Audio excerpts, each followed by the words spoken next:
হ্যাঁ মাম্মা, তুমি সানভি?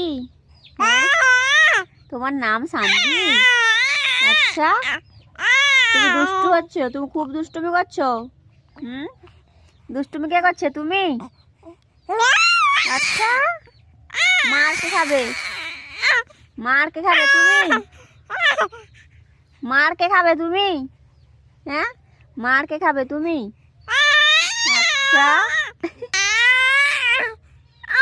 আর চিৎকার করতে হবে না, থাক, আর কিছু বলতে হবে না। আমি সব বুঝতে পারছি, আমি সব বুঝতে পারছি। হ্যাঁ, তোমার কিছু বলতে হবে না, আমি সব বুঝতে পারছি। হ্যাঁ, মার খাবে না? আমি জানি তুমি দুষ্টু, তুমি দুষ্টু, দুষ্টু।